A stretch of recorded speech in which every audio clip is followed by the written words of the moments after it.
This week on Hermitcraft. Where the heck do I put this, and what the heck do I do with the exterior? I don't know if I'm feeling it. Welcome to the Hermitcraft recap. My name is Pixelriffs, our writer is SloyXP, captions on this video were provided by Liara, and the server is definitely in its Sulfur Cube era, with minigames and sports simulations popping off all over the land.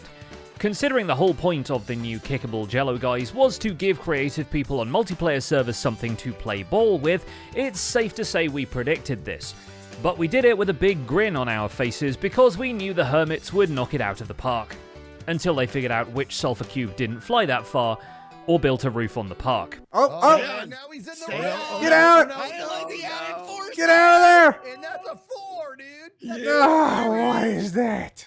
Between football, volleyball, parkour, golf, skee-ball, pool, piggy zip lines, and a llama ski lift, Minecraft's version of sports equipment is definitely getting a lot of screen time. There is that. Here we go. What is happening? Even though nobody has yet decided to turn it into a screen, which is definitely something you can do with it if the Minecraft subreddit is to be believed. So before our screen time runs out, let's take a look at all the events and mishaps that occurred on the Hermitcraft server this week. In fact, actually, that's exactly what 16-year-old me would think 30-year-olds would be making videos about. Oh no. Starting with Good Times with Scar, who has to get rid of his own outstanding debt before he can really start amassing everyone else's. Or we will accumulate all of the Hermit's diamonds in our vaults. And no, I did not forget about it. The Hermitcraft bank development has been put on hold in favor of delivering the foreboding trees Scar promised Tango Tech a long while ago because of Tango giving him that thing neither of them can remember. Why did I hoe you? I have no idea. Was it even this season? I think it might have been something like week 1. So Scar pulls up his archive world of builds and trees to develop the exact set of tree types to perfectly complement the foreboding terrain of the decked out mountain, and stops at the weeping trees because sad mixed with pointy ones because gothic. And down here at the lake level, it gets even eerier. I had a lot of fun, guys. The pale oak foliage and bleached out trunks do their work to frame the noxious lake, and Scar does his best the entire time to catch glimpses of the actual game inside the cliff, since he can't wait to play it. Is there anything under this where we could deepen it? Oh gosh, it just missed it. Okay, call off the dogs. To help with that, Tango actually breaks a 2x1 peeking hole for him where Scar can get a better look at the redstone innards through the couple of leaf blocks in the side of the wall. To respect his creative vision, all of Tango Tech's footage will be displayed through a foliage texture. No, Sloy, that's a fast graphics version. You need to download it with transparency. Never mind. Actually, we will continue to disrespect Tango's creative vision in protest to him announcing that there will in fact not be a skadoodler in the game. So deliver the skadoodler to the town hall before sunset tonight or something, right? And just to be clear, there will be no skadoodler. It'll be a little bit more serious than that, of course. No idea what a skadoodler even is, but you can't tease an incredible feature like this and expect fans not to be disappointed when it's not there. Until the skadoodler is added to Decked Out 3, we riot! There have actually been some impressive developments in the sphere of skadoodling that Tango showcases. It turns out the same algorithm that makes all zombies know where you are once one zombie knows where you are applies to Ravagers too. Meaning not only can the squads of decked out beasts optimize their tracking of the player, Tango can preemptively and intentionally anger one Ravager at a hidden snowman on rails to make every Ravager in the game track its position. This means a system that resets Ravager position between the runs is entirely possible, as well as Ravagers being able to follow patrol routes across the game. What's better, they will break their targeting at hidden snowmen when meeting the player, meaning that Minecraft already comes with all the pathfinding necessary for a tense and complex stealth game. Walk that patrol route through the village of Greywick at the pace we want, at the location we want. It's just absolutely amazing. Skizzleman, in the meantime, tries to play games with Tango's shopping district noise complaint, so let's see how that pans out for him. Because it's the job of the sheriff to respond to people's grievances, and while his response to the first two is, "No you," his response to the third is a little longer. No, come on, I'm gonna murder you right in the face. I know you do, but I mean, Tango receives a 31-page document with pages that descend into utter nonsense, but some important terms and conditions he should probably read if he's interested in getting some compensation for his time. promise that Skiz will give Tango 50 diamonds if he proves to him that he can read this by coming up to him and saying, Skiz, you owe me 50 diamonds. Oh, yeah, we got him. Perhaps he deserves it after doing Skiz a favour, and following it up with a sustained bout of trolling. To explain, Skiz wanted to move an Elder Guardian into the cave layers directly below his jail cell, so that any criminals he puts behind bars are unable to just put the bars behind them. My jail cell officially issues mining fatigue. I mean, that's kind of a flex.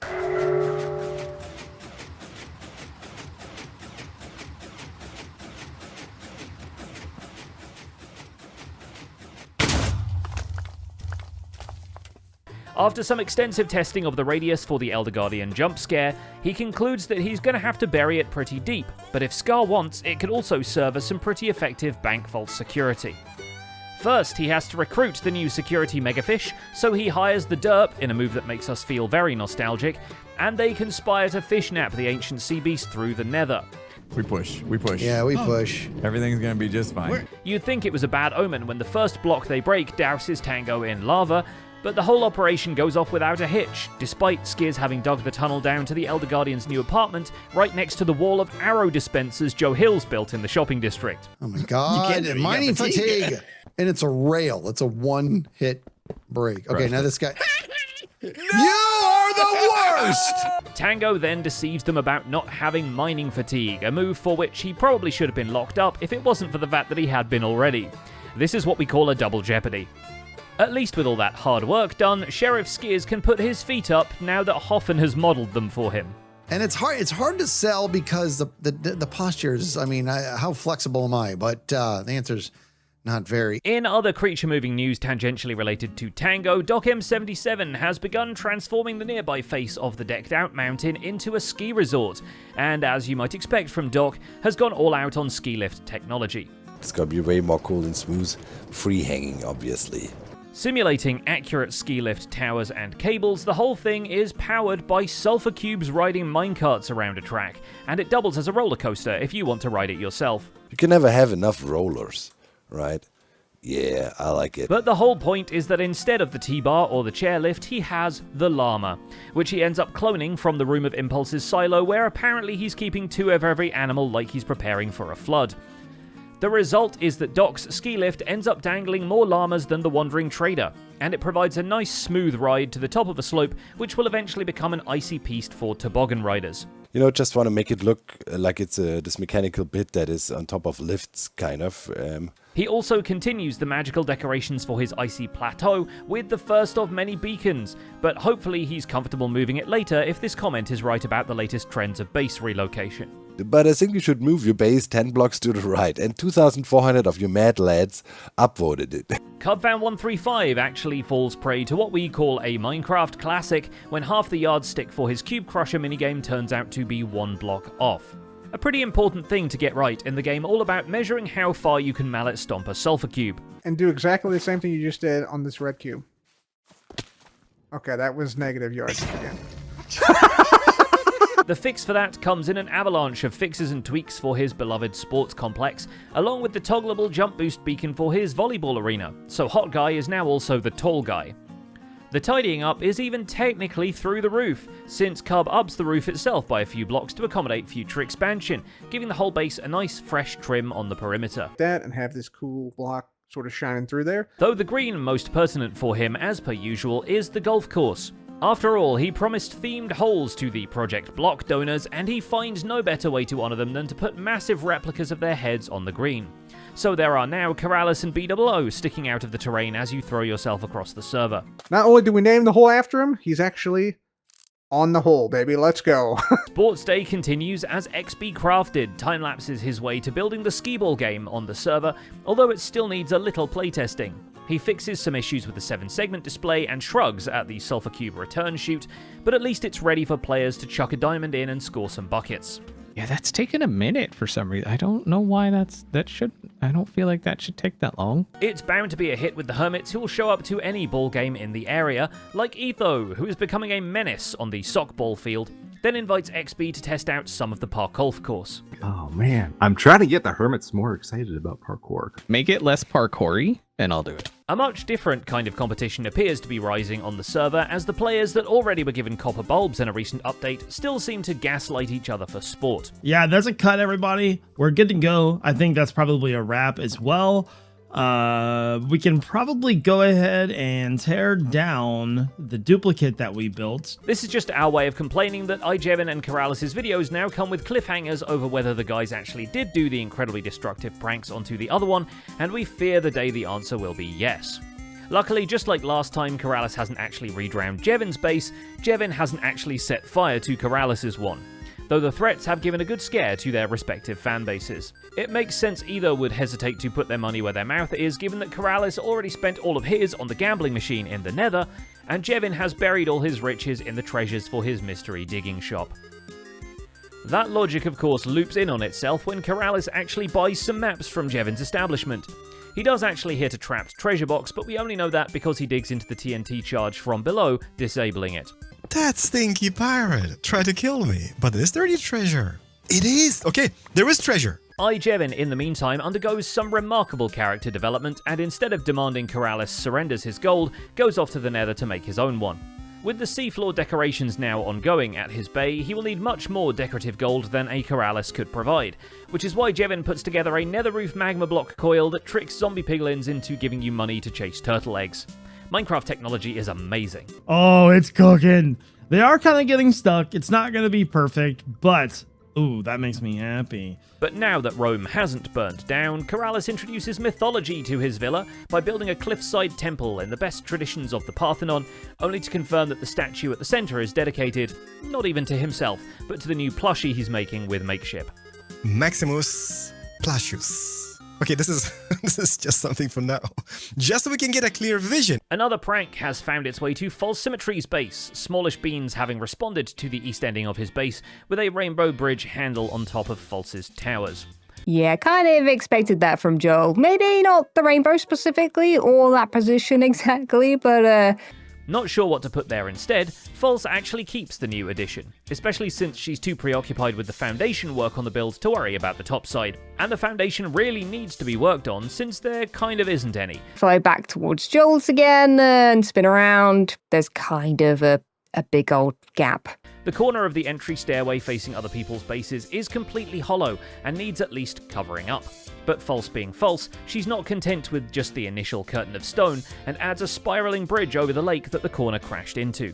Dated is, it currently looks like a construction site or a roller coaster, theme park type thing. Her own look undergoes a transformation as well, as once Rendog introduces her to potions, she splashes herself with a bottle labelled the Kelpie Curse and becomes coloured appropriately to lure passers-by into the lake to drown them.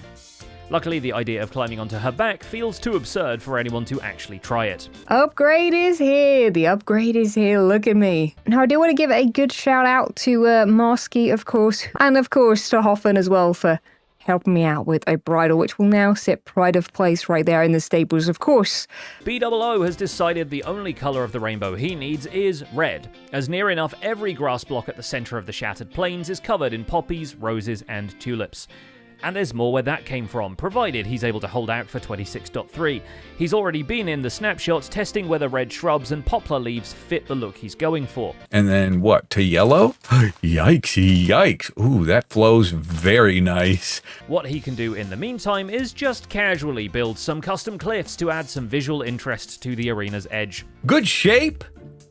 Good colors. If you want to go climb your mountains or your cliffs, you know you made good ones. Sometime after that, he is volunteered for experimentation by Gem, Green, and Etho, who we're pretty sure make him falling for 30 minutes. Freaks in a second. Oh man, I can't. I can't show you. I would have loved. But they apparently swear him to secrecy, along with the other swearing he's presumably doing at them, so he can do nothing but return to build a rope bridge between the two new cliff faces. For the record, he thinks the arena might be PvP ready in a month or so, and I think after that earlier clip, we might be able to name the first few people he'll be PvPing. And finally, there's Mumbo. So that transition was important to me. Who's actually redone a couple of his base screenshots from last week to better capture the essence of Wells Knight and Zombie Cleo's bases. But once he starts actually importing them into Minecraft, the neurons start firing, and they demand an art exhibition space to actually hang these paintings in. You have no idea how long this has taken me. He starts with an industrial space inspired by modern galleries that are built in converted factories, but perhaps it's a good thing he revises this idea later, because that much yellow paint would probably have everyone trying to climb the pillars. The more I spend time here, the more it feels a little bit scary. The cloned space hovering above a forest in a creative world also had a strong Backrooms vibe, so we're naturally feeling better about the more traditional art gallery he drafts up later, with each room hosting the shots which had a strong connecting theme, and even some thematically appropriate decorations. Definitely think this should be an armor stand heavy build as well. I've just had a little security guard. I've also added some security touches here, and I do think it improves things. By the time that's drafted, the paintings have been added to the server, although based on the thumbnail images for each of the items, it kind of looks like Mumbo took an entire server's worth of photographs with the camera set to selfie mode. If I do some fancy bits and pieces with the stone cutter, I can get a custom picture. I mean, do I do my own? That seems like a good place to start. And that's about it for this week's recap. Our writer is SloyXP and my name is PixelRiffs. Captions on this video were provided by Liara. Don't forget to leave a like while you're still here, and if you want to go the extra mile to support the show, we also have channel memberships. Either way, make sure to subscribe so you don't miss future recaps. Thanks for watching, and we'll see you next week.